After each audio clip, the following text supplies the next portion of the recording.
Good evening, everyone. Welcome back to SGI competition classes. This is your mentor Kartik Gupta. I hope so all of you are well and doing well. So let's start the session. हम बहुत slowly and gradually आज के topics में हम cover up करने वाले हैं tense के कुछ मोस्ट इंपोर्टेंट क्वेश्चंस, जहां पर होगी टेंस की जंग। और यहां पर आपको इतने कॉन्सेप्ट मिलने वाले हैं, इतनी सारी चीजें मिलने वाली हैं कि आपका दिल खुश हो जाएगा। कहते हैं ना कि एक 45 मिनट्स की क्लास में आपको पूरा का पूरा टेंस कवर अप हो जाएगा। तो चलिए लेट्स स्टार्ट द सेशन। हम सेशन को स्टार्ट करते हैं और एक कोट के साथ आगे बढ़ते हैं। कोट हमसे क्या कहता है? कोट कहता है कि जो राह संघर्ष की जो चलता है, राह संघर्ष की जो चलता है वही संसार को बदलता है। जिसने रातों से जंग जीती है, जिसने रातों से जंग जीती है, सुबह सूर्य बनकर वही निकलता है, सुबह सूर्य बनकर वही निकलता है। तो चलिए लेट्स स्टार्ट द सेशन। हम सेशन को स्टार्ट करेंगे, बड़े मजे के साथ हम सेशन को कवर अप करते हुए चलेंगे। तो आगे हम बात करेंगे। तो आज के सेशन में welcome to this session and आज के सेशन में हम टेंस को कवर अप करना चाह रहे हैं। तो टेंस को जब भी आप कवर अप करेंगे तो आपको दो चीजों को ध्यान रखना है। कितने चीजों को ध्यान रखना है सर? Only for to. सबसे पहले आपको याद रखना है टाइम। सर क्या याद रखना है? टाइम। और फिर टाइम के अकॉर्डिंग आप वर्ब को आप चेंज करेंगे। टाइम के अकॉर्डिंग, टाइम के अकॉर्डिंग, टाइम के अकॉर्डिंग आप वर्ब को चेंज कर लेंगे। आप वर्ब को क्या कर लेंगे सर? चेंज कर लेंगे। ओके, टाइम के अकॉर्डिंग आप वर्ब को क्या कर लेंगे सर? चेंज कर लेंगे। ओके, तो टाइम प्लस वर्ब का जो कॉम्बिनेशन है, टाइम प्लस वर्ब का जो कॉम्बिनेशन है, उसी को हमने क्या कह दिया सर? टेंस कह दिया। क्या कह दिया सरकार? हमने उसे टेंस कह दिया। अब आगे हम बात समझते हैं और जानने की कोशिश करते हैं। कहते हैं टेक द रिस्क और miss the opportunity. Take the risk और मिस द अपॉर्चुनिटी, दो में से एक ही चीज हो सकती है। या तो रिस्क ले लो या तो अपॉर्चुनिटी को मिस कर दो, दो ही चीजें होती हैं। तीसरा जिंदगी में कोई विकल्प नहीं होता, तीसरा लाइफ में कोई भी विकल्प नहीं होता। या तो टेक द रिस्क और मिस द अपॉर्चुनिटी। आगे हम बात करेंगे, यहां पर समझेंगे। तो आज की क्लास में जो वर्क है हमारे पास वो है टेंस। जैसे लिखा हुआ है we have just known that he has left the city 2 days ago। आपको 30 सेकंड का टाइम दिया जाएगा। टाइमर आपके पास रहेगा, टाइमर आपके पास रहेगा। 30 सेकंड्स का टाइम आपके पास होगा, जहां पर आपको सारी चीजों को कवर अप करना होगा। ठीक है, आपके पास एक फिक्स टाइमर है, ये आपके पास टाइमर है और यहां से टाइम होता है 30 सेकंड्स। 30 सेकंड्स आपके लिए इनफ टाइम होता है। यहां पर आपको देख के आंसर बताना होगा क्या होगा। सबसे पहले focus on the time, then focus on the verb. Okay, बस इतनी सी बात आपको याद रखना है। सबसे पहला फोकस टाइम पर, देन फोकस वर्ब पर। तो आपको पता करना है क्या इस सेंटेंस में कोई टाइम दिख रहा है। यदि आपको दिख रहा है सर कोई टाइम है, तो वो टाइम देखिए कि वो टाइम है किस चीज का। यदि वो टाइम आप समझ पाते हैं तो बेहतरीन है। तो चलिए, टाइम होता है अब आपका अप, और हम यहां से एक्सप्लेनेशन देना करेंगे स्टार्ट। जैसे मैंने टाइम मुझे दिखा, सबसे पहले टाइम पर आते हैं। तो मुझे एक टाइम दिखा जस्ट। क्या टाइम दिखा सर? जस्ट। यदि हम जस्ट की बात करेंगे तो जस्ट क्या है? एक वर्ब है। जस्ट क्या है? आपकी एक वर्ब है। बोलो यस सर। आगे हम बात करेंगे, लिखा हुआ है we have just known that he has left the city 2 days ago। Sir ago का मतलब क्या हुआ सर? एगो का मतलब भी हुआ सर टाइम। एगो का मतलब क्या हुआ सर? टाइम। ओके, एगो का मतलब भी क्या हुआ? टाइम। अब इसका मतलब दो टाइम दिए हैं, इसका मतलब दो टाइम है तो दो वर्ब भी होंगी। जैसे जस्ट जो है वो किसके लिए आ रहा है? हैव नॉन के लिए आ रहा है। अब यहां पर बात को समझना, कुछ वर्ड्स होते हैं जैसे कि जस्ट है, कहीं पर जस्ट लिखा हुआ है, कहीं पर ऑलरेडी लिखा हुआ है, कहीं पर ऑलरेडी लिखा हुआ है। जस्ट है, ऑलरेडी है, रिसेंटली है, रिसेंटली है। ओके, रिसेंटली है। ऑफलेट है, ऑफलेट है। बाय नाउ है, बाय नाउ है। टिल नाउ है, बाय नाउ है, बाय नाउ है या फिर टिल नाउ है। ओके, या फिर कहीं पर येट लिखा हुआ है। तो एग्जैक्टली में ये टाइम होते हैं आपके प्रेजेंट परफेक्ट के। एक किसके टाइम होते हैं सर? ये टाइम होते हैं प्रेजेंट परफेक्ट के। किसके टाइम है सर? ये प्रेजेंट परफेक्ट के टाइम है। ओके, ये किसका टाइम है सर? प्रेजेंट परफेक्ट का टाइम है। सर प्रेजेंट परफेक्ट का मतलब होता है कि सर आप इसके साथ जो वर्ब होगी, जो वर्ब होगी, आप उसे किस फॉर्म में लिखेंगे? आप उसे या तो हैज है प्लस वर्ब की थर्ड फॉर्म में लिखेंगे, हैज हैव प्लस वर्ब की थर्ड फॉर्म में लिखेंगे, हैज है प्लस वर्ब की थर्ड फॉर्म में लिखेंगे। बोलो यस सर। ठीक है, फाइन। तो इसका मतलब क्या हुआ? आपको समझना होगा कि यहां पर देखो हैव हेल्पिंग वर्ब की तरह आया हुआ है, सर आया हुआ है। नॉन आया हुआ है वर्ब की थर्ड फॉर्म में आया हुआ है, इसका मतलब इस वाले सेंटेंस में कोई भी गलती नहीं है। इसका मतलब ये वाली बात बिल्कुल ठीक लिखी है। अब हम आते हैं अगली बात पर। जब अगली बात पर आएंगे तो समझने की फिर कोशिश करेंगे, समझने की कोशिश करेंगे। तो यहां पर टाइम लिखा है एगो, तो अब यहां से आपको एक नई बात समझनी है।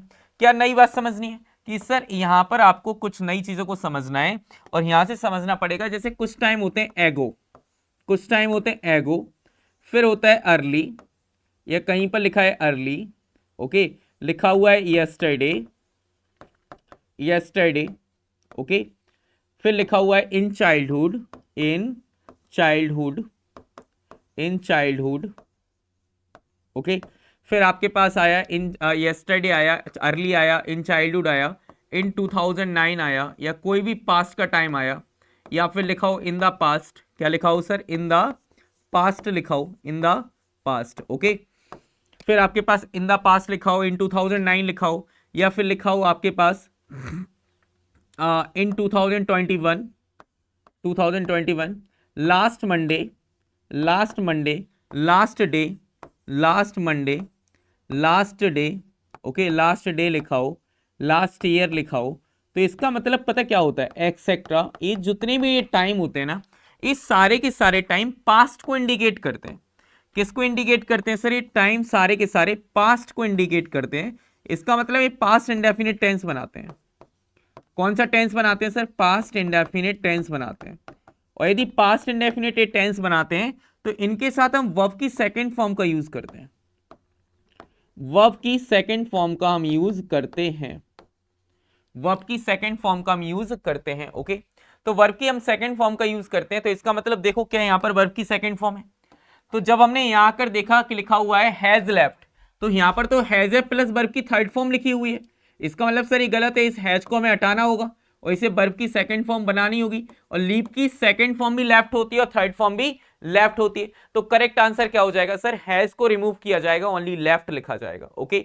तो आपको यहां से दो टेंस आपके कवर अप हो जाते हैं। कितने टेंस कवर अप होते हैं सर? दो टेंस आपके कवर अप हो जाते हैं। पहला आपका पास्ट इंडेफिनिट कवर अप होता है, पहला आपका पास्ट इंडेफिनिट कवर अप होता है, बोलो यस सर। और आपका एक प्रेजेंट परफेक्ट कवर अप हो जाता है, एक प्रेजेंट परफेक्ट कवर अप हो जाता है। चलिए अगले क्वेश्चन पर रुक करते हैं। अगला क्वेश्चन आपसे क्या कहते हैं?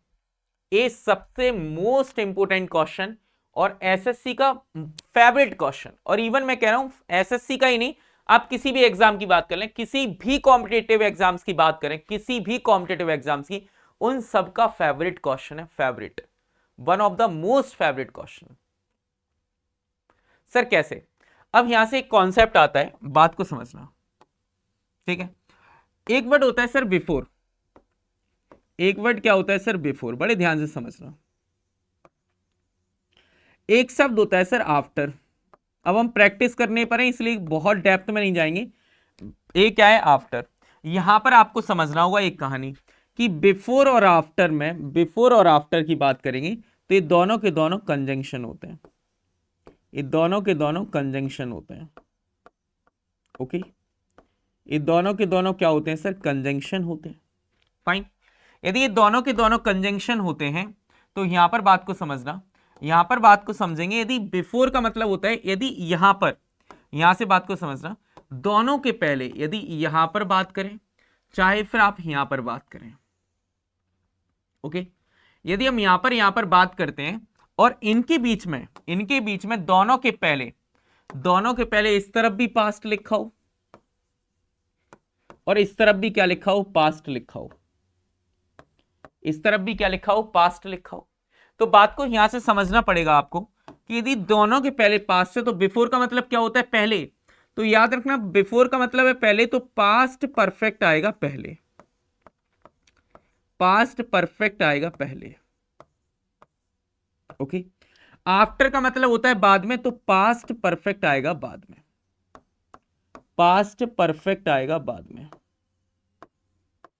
ओके। पास्ट परफेक्ट आएगा बाद में।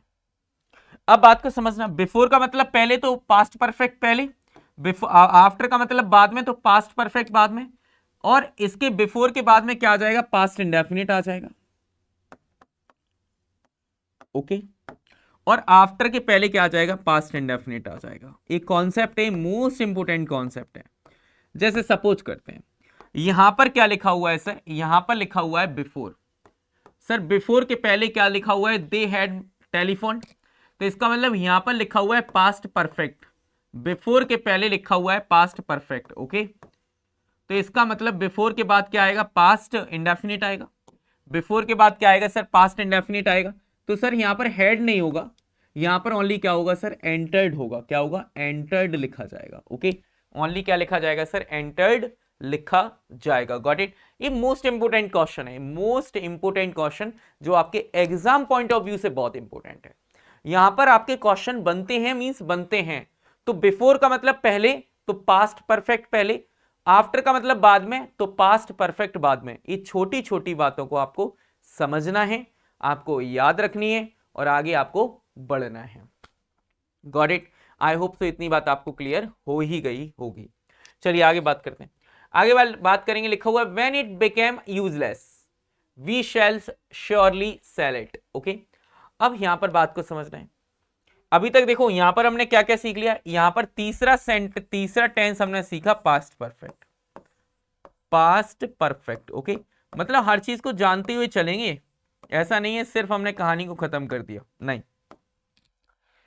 अब एक टॉपिक आता है आपका सीक्वेंस ऑफ टेंस। क्या आता है सर, सीक्वेंस ऑफ टेंस। इस सीक्वेंस ऑफ टेंस को आपको समझना है और जानना है, बहुत इंपॉर्टेंट है। सीक्वेंस ऑफ टेंस को समझिएगा और सीक्वेंस ऑफ टेंस को आप जानने की कोशिश करिएगा। एग्जैक्टली में हम कहानी को यहां से स्टार्ट करेंगे। पहले 30 सेकंड का टाइम आपको देते हैं कि आप करके बता दें। यदि आप करके नहीं बताएंगे तो देन फिर हम करके बताएंगे, तो परेशान होने की जरूरत है ही नहीं। परेशान तो बिल्कुल भी नहीं होना, जब तक हम खड़े हैं कोई परेशान होने की जरूरत है ही नहीं, ओके।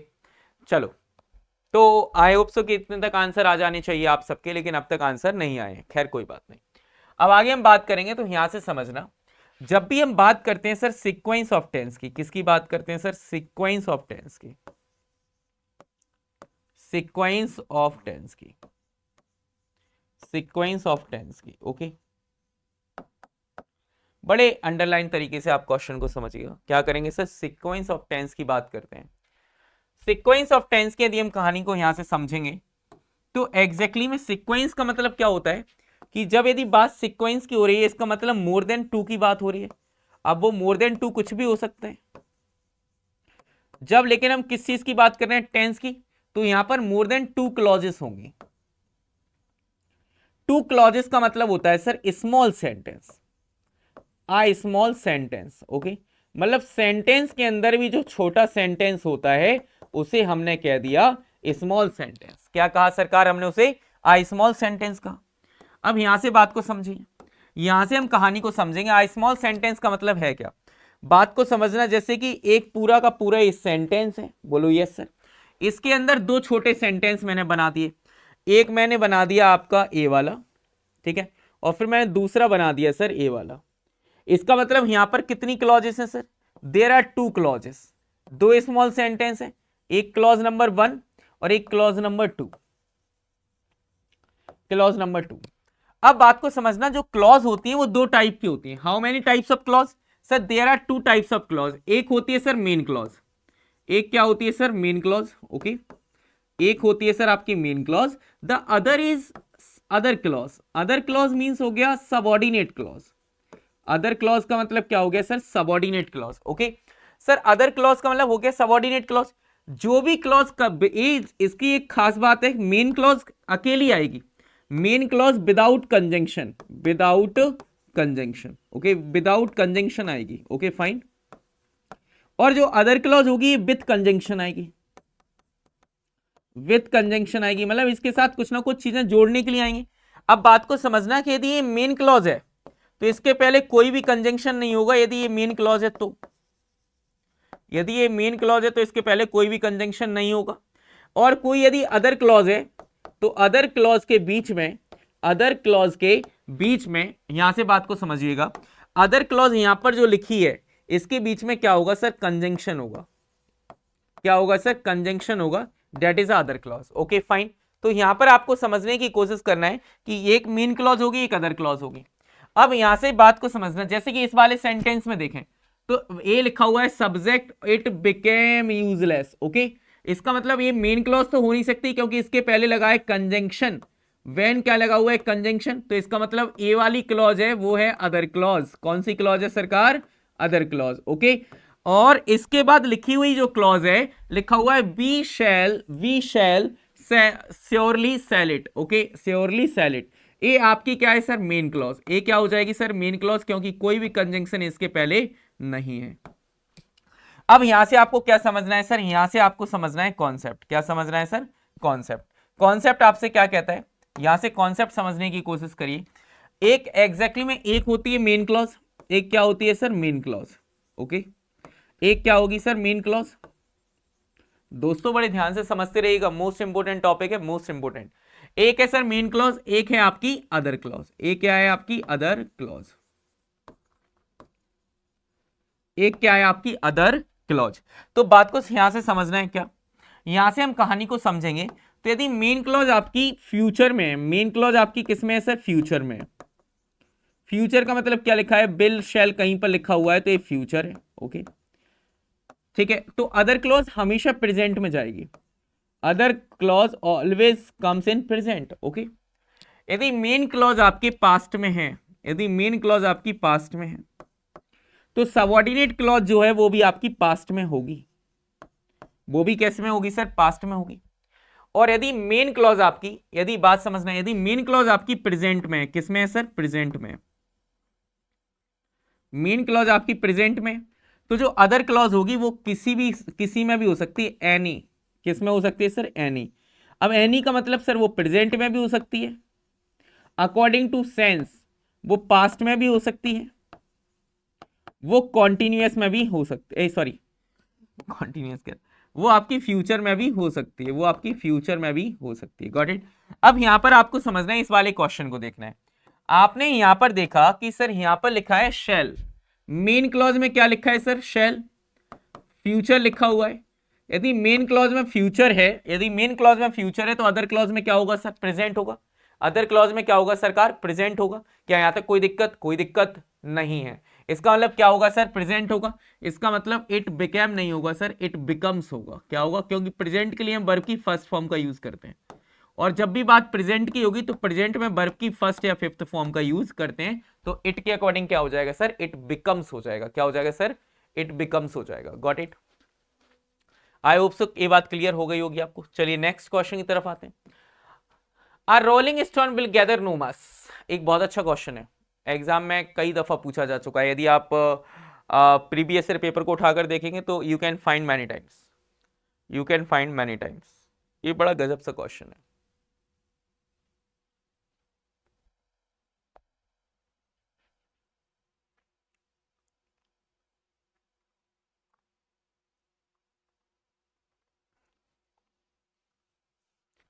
चलिए आगे बात करते हैं। यहां पर लिखा है a rolling stone will gather no moss, तो इसका मतलब क्या हुआ?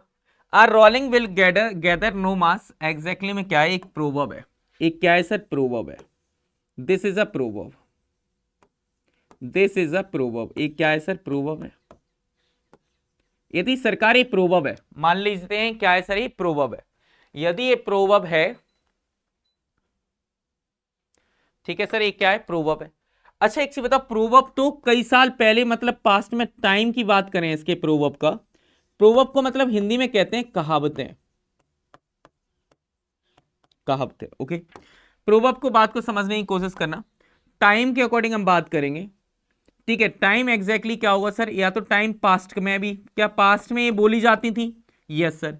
ये प्रेजेंट में भी बोली जाती हैं सर? बोली जाती हैं, ओके। और ये फ्यूचर में भी बोली जाएंगी सर? बोली जाएंगी, 100% बोली जाएंगी।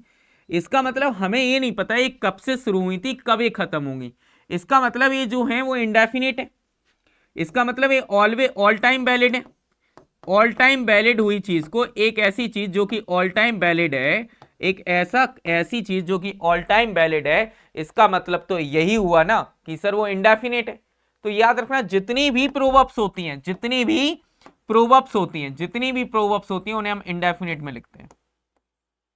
उन्हें हम सर किस में लिखते हैं सर? इंडेफिनिट में लिखते हैं। उन्हें हम सर किस में लिखते हैं सर? इंडेफिनिट में लिखते हैं, वो भी प्रेजेंट इंडेफिनिट में लिखते हैं। किस में लिखते हैं सर? Present indefinite. और प्रेजेंट इंडेफिनिट में हेल्पिंग वर्ब क्या होती है सर? हेल्पिंग वर्ब की बात करेंगे यदि नेगेटिव है तो हेल्पिंग वर्ब डू और डज होगी। ओके, डू और डज होगी only negative and interrogative sentence में। और यदि हम बात करें सेंटेंस, यदि हमारा पॉजिटिव है, यदि सेंटेंस हमारा पॉजिटिव है तो ओनली हम मेन वर्ब का यूज करेंगे वर्ब की फर्स्ट फॉर्म या वर्ब की फिफ्थ फॉर्म में। अब यहां पर कोई नेगेटिव तो है नहीं, यहां पर कोई भी नेगेटिव नहीं है, तो सबसे पहले हमारा क्वेश्चन क्या होगा सर? इस बिल को हटाया जाए। यदि बिल को हटाओगे तो रोलिंग स्टोन लिखा हुआ है, तो यहां पर गैदर नहीं सर, फिर आप गैदर्स करिए सर। गैदर नहीं, यहां पर सर क्या करिए सर? गैदर्स करिए। लिखेंगे आ रोलिंग स्टोन गैदर्स नो मास, आ रोलिंग स्टोन गैदर्स नो मास। क्लियर कहानी यहां तक? यदि यहां तक कहानी क्लियर है सो आई होप सो कि आप इस सेशन को एंजॉय कर पा रहे होंगे, बहुत मजे के साथ पढ़ रहे होंगे।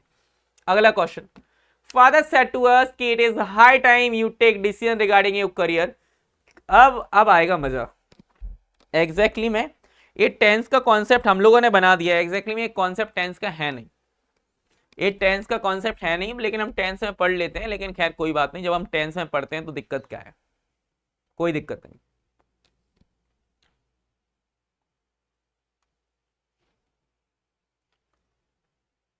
आगे बात को समझते हैं,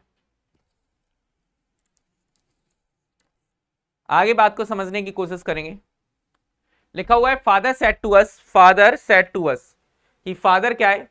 father said to us it is high time, it is high time. Okay, father ने मुझसे कहा इट इज हाई टाइम, लिखा हुआ है it is high time you take some decision regarding your career. अब यहां पर बात को समझना, एक कॉन्सेप्ट है, एक कॉन्सेप्ट क्या कहता है?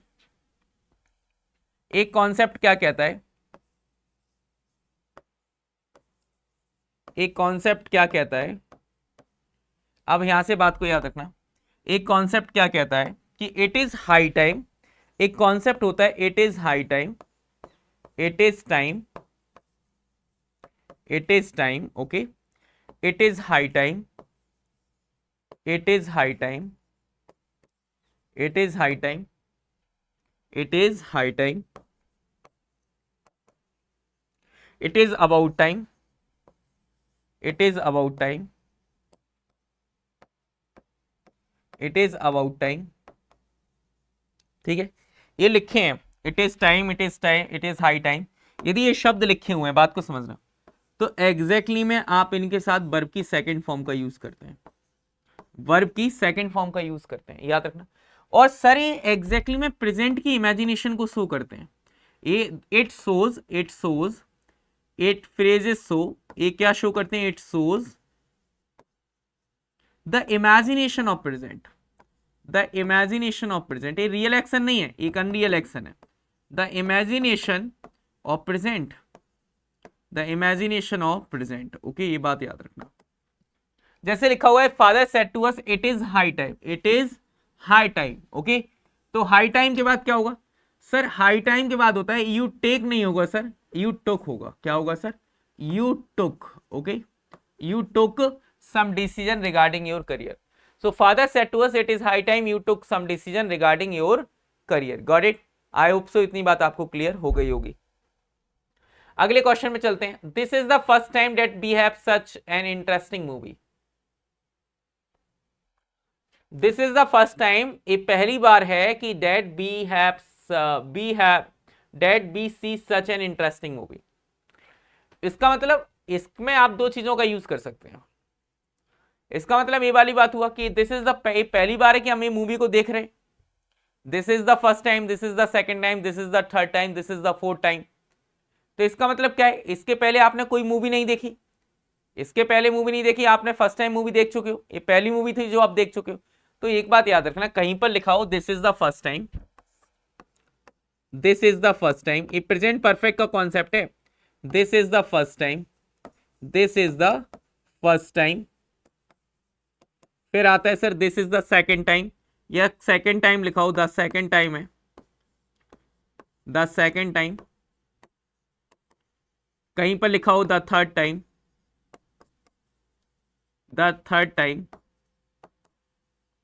ठीक है, अब हम बात करते हैं यहां पर कि this is the first time, this is the second time, this is the third time. अब आपको यहां से पता होना चाहिए कि ये लिखा हुआ है this is the first time, second time, third time. तो इसका मतलब है क्या इसका मतलब ये हुआ कि हम कह रहे हैं कि इसके बाद प्रेजेंट परफेक्ट लिखा जाता है। क्या लिखा जाता है? प्रेजेंट परफेक्ट लिखा जाता है। ओके, इसका मतलब प्रेजेंट परफेक्ट लिखा जाता है, तो इसका मतलब हैज हैव प्लस वर्ब की थर्ड फॉर्म आएगी। हैज हैव प्लस वर्ब की थर्ड फॉर्म आएगी। इसका मतलब आप कहना चाहते हो यहां से कि यहां पर सर लिखा हुआ है we see. Sir we see नहीं होगा, बी हैव सीन हो जाएगा। क्या हो जाएगा? We have seen. ये पहली दफा है, ये तीसरी दफा है कि मैं उससे मिल चुका हूं। तो मैंने एक सेंटेंस लिखा, this is the third time, this is the third time that I have met, this is the third time that I have met her और हिम। ओके, तो इसका मतलब क्या हुआ? आप 3 बार मिल चुके हैं, इसका मतलब प्रेजेंट परफेक्ट आएगा। आपको क्या लिखना पड़ेगा? This is the first time. Okay, I hope से इतनी बात आपको क्लियर हो गई होगी। तो इतनी बात मुझे कमेंट बॉक्स में कमेंट करके बता दीजिएगा क्या यहां तक किसी को कोई डाउट है। चलिए अगले क्वेश्चन की तरफ रुक कर लेते हैं। अगला क्वेश्चन आपके पास क्या आता है? It is appearing to me that you were never interested in it. 30 second का टाइम है, एक बार आंसर दीजिए। अच्छा क्वेश्चन, एक बार आंसर दीजिए।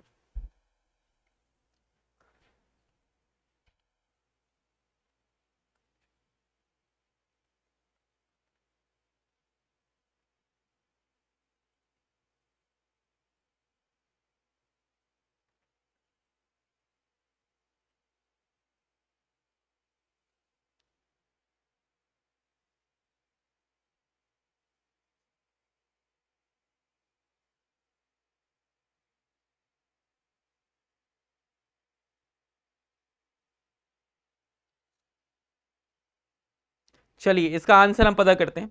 तो आपको पता लगेगा क्या लिखा हुआ है, इट इज अपीयरिंग। क्या लिखा हुआ है sir? It is appearing. Exactly में आपको कुछ चीजों को समझना पड़ेगा।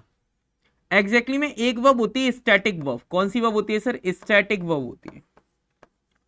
कौन सी वर्ब होती है सर? स्टैटिक वर्ब होती है। सर जो वर्ब स्टैटिक वर्ब होती हैं, जो वर्ब्स स्टैटिक वर्ब होती हैं, तो स्टैटिक वर्ब की कहानी को समझना।